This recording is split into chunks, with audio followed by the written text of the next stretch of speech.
सत्य, शील, शील, शील, प्रवृत्ति से सहज निर्वृत्ति।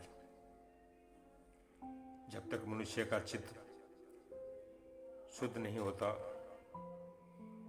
तब तक वह जिसका चिंतन करना चाहता है उसका चिंतन नहीं कर पाता, और जिसका नहीं करना चाहता उसका चिंतन सतह होता रहता है।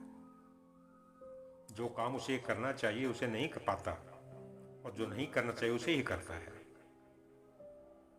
इसलिए साधक को साधना के रूप में जो कार्य करना है, जिस समय जो काम उसे कर्तव्य रूप से प्राप्त हो, उसके करने में अपनी विवेक शक्ति और क्रिया शक्ति को पूर्ण रूप से लगाकर पूर्ण धैर्य और उत्साह सावधानी के साथ जिस ढंग से उसे करना चाहिए वैसे ही करें।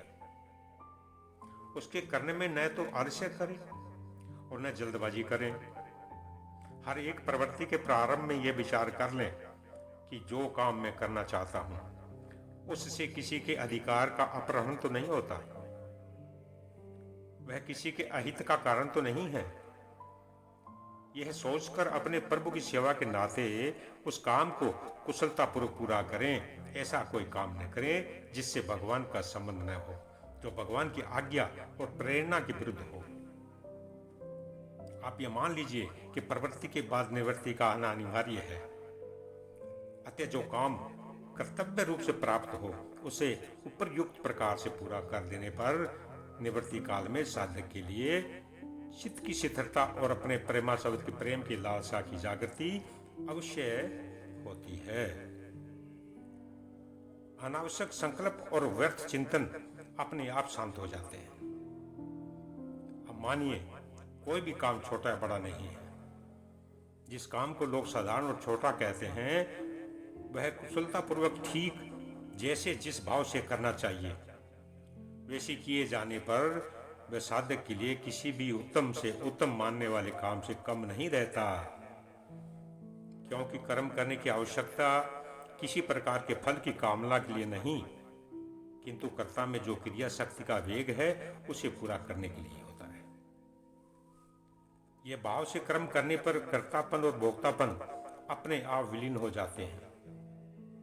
जो उद्देश्य बड़े बड़े साधनों से कठिनाइयों के साथ बहुत काल में पूरा नहीं होता, बहुत समय में पूरा नहीं होता, उसकी सिद्धि आने आज थोड़े ही समय में अपने आप हो जाती है।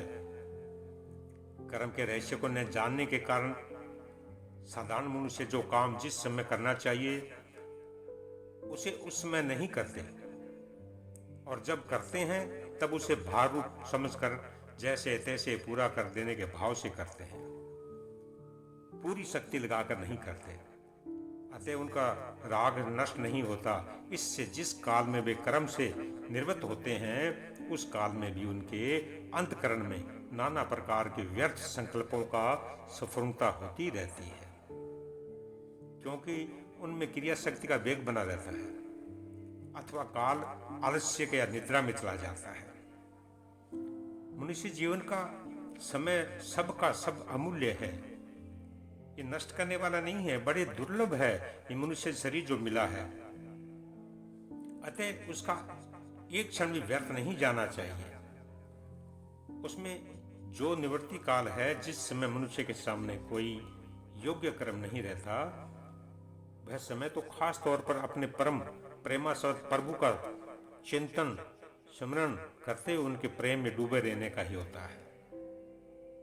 ऐसे मौके में यदि साधक के चित्त में अनावश्यक संकल्प और व्यर्थ की चिंतन होता रहे या तमोगुण की वृद्धि होकर वह समय जड़ता में व्यतीत हो जाए तो इससे बढ़कर दुख देने वाली भूल क्या हो सकती है।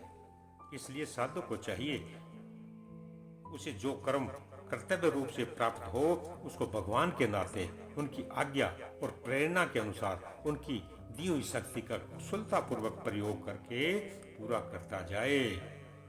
जैसे जैसे साधक प्राप्त कर्तव्य को ठीक ठीक पूर्ण करता जाता है वैसे ही वैसे उसकी समस्त प्रवृत्तियां निवृत्ति में बदल जाती है।